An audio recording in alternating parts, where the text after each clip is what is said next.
ഇന്ത്യയിലെ ആദ്യത്തെ സമ്പൂർണ്ണ ഡിജിറ്റൽ സാക്ഷരതാ സംസ്ഥാനമായി കേരളത്തെ പ്രഖ്യാപിച്ച് മുഖ്യമന്ത്രി പിണറായി വിജയൻ. അഭിമാന നേട്ടത്തിന്റെ പ്രഖ്യാപനം തിരുവനന്തപുരം സെൻട്രൽ സ്റ്റേഡിയത്തിൽ മുഖ്യമന്ത്രി പിണറായി വിജയൻ നടത്തി. തദ്ദേശ സ്വയംഭരണ വകുപ്പിന്റെ ഡിജി കേരളം പദ്ധതിയിലൂടെയാണ് സമ്പൂർണ്ണ ഡിജിറ്റൽ സാക്ഷരതാ സംസ്ഥാനം എന്ന നേട്ടം സ്വന്തമാക്കിയത്. 105 വയസ്സായ വ്യക്തിയോട് വീഡിയോ കോളിലൂടെ മുഖ്യമന്ത്രി സംസാരിക്കുകയും മുതിർന്ന പൗരന്മാർ മുഖ്യമന്ത്രിക്കും മന്ത്രിമാർക്കുമൊപ്പം സെൽഫി എടുക്കുകയും ചെയ്തു. ഇന്ത്യക്ക് അഭിമാനമുണ്ടാക്കുന്ന വളർച്ചയാണിതെന്ന് മുഖ്യമന്ത്രി പറഞ്ഞു. രാജ്യത്ത് സമ്പൂർണ്ണ ഡിജിറ്റൽ സാക്ഷരത നേടിയ ആദ്യ സംസ്ഥാനമായി കേരളം. അഭിമാന നേട്ടത്തിന്റെ പ്രഖ്യാപനം തിരുവനന്തപുരം സെൻട്രൽ സ്റ്റേഡിയത്തിൽ മുഖ്യമന്ത്രി പിണറായി വിജയൻ നടത്തി. തദ്ദേശ ഭരണമന്ത്രി എം പി രാജേഷ് അധ്യക്ഷനായിരുന്ന ചടങ്ങിൽ മന്ത്രിമാർ, മറ്റു ജനപ്രതിനിധികൾ തുടങ്ങിയവർ പങ്കെടുത്തു.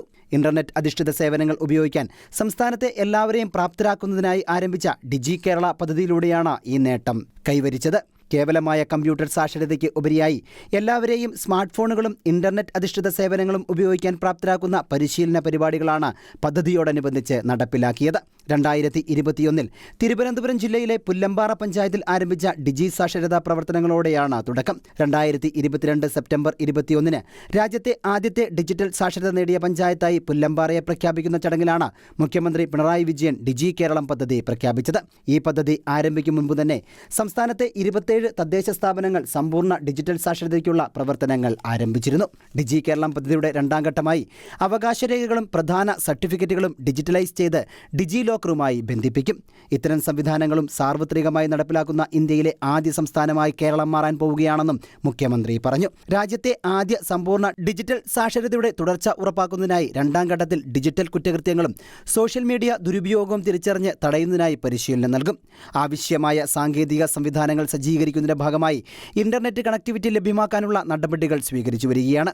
കെ ഫോണിലൂടെ ഇതിനോടകം 1.25 ലക്ഷത്തോളം ഇന്റർനെറ്റ് കണക്ഷനുകൾ നൽകി. പബ്ലിക് വൈഫൈ ഹോട്ട്സ്പോട്ടുകളും സജ്ജമാക്കി. നഗര ഗ്രാമ വ്യത്യാസമില്ലാതെയാണ് ഇത്തരം സേവനങ്ങൾ നടപ്പാക്കി വരുന്നതെന്നും മുഖ്യമന്ത്രി പറഞ്ഞു. നിലവിൽ 900ഓളം സർക്കാർ സേവനങ്ങൾ ഓൺലൈനാക്കിയിട്ടുണ്ട്. ഇതുകൂടാതെ കെ സ്മാർട്ടിലൂടെയും സേവനങ്ങൾ നൽകി വരുന്നു.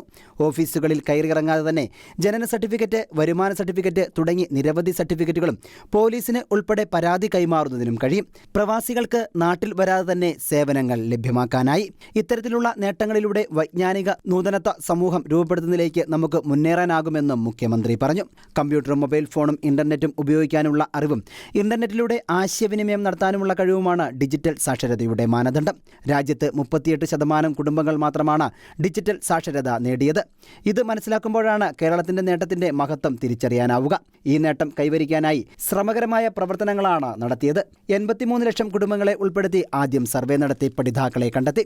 പരിശീലനം നൽകിയതിലൂടെ 21.88 ലക്ഷം പേരെ ഡിജിറ്റൽ സാക്ഷരരാക്കി മാറ്റി. ഇതിൽ 90 വയസ്സിന് മുകളിലുള്ള 15,223 പേരും 75-നും 90-നും ഇടയിൽ പ്രായമുള്ള 1,35,668 പേരും ഉൾപ്പെടുന്നു. സർവേക്കും പരിശീലനത്തിനുമായി 2.57 ലക്ഷം വോളണ്ടിയർമാർ നേതൃത്വം നൽകി. വോളണ്ടിയർമാരിൽ ഭൂരിഭാഗവും യുവജനങ്ങൾ ആയിരുന്നു. ഈ നേട്ടത്തിന് പിന്നിൽ സാമൂഹിക പ്രതിബദ്ധതയോടെ പ്രവർത്തിച്ച യുവജനങ്ങളെയും മുഖ്യമന്ത്രി പ്രത്യേകം അഭിനന്ദിച്ചു. നവകേരളത്തിലേക്കുള്ള നിർണായക ചുവടുവയ്പ്പാണ് സമ്പൂർണ്ണ ഡിജിറ്റൽ സാക്ഷരതയെന്ന് പരിപാടിയിൽ അധ്യക്ഷനായ തദ്ദേശ സ്വയംഭരണ വകുപ്പ് മന്ത്രി എം പി രാജേഷ് പറഞ്ഞു. നവ ഡിജിറ്റൽ സാക്ഷരനായ 105 വയസ്സുകാരനായ എറണാകുളത്തെ അബ്ദുള്ള മൗലവിയുമായി മുഖ്യമന്ത്രി വേദിയിൽ വെച്ച് വീഡിയോ കോളിലൂടെ സംസാരിച്ചു. 75 വയസ്സുകാരായ തിരുവനന്തപുരത്തെ ശാരദ കാണിയും നിഷ കാണിയും മുഖ്യമന്ത്രിക്കൊപ്പം വേദിയിൽ സെൽഫി എടുത്തു. പദ്ധതിയുടെ പിന്നിൽ പ്രവർത്തിച്ച വകുപ്പ് ഉദ്യോഗസ്ഥർക്കും മുഖ്യമന്ത്രി ഉപഹാരങ്ങൾ നൽകി. ഷെക്കൈന ന്യൂസ്, തിരുവനന്തപുരം.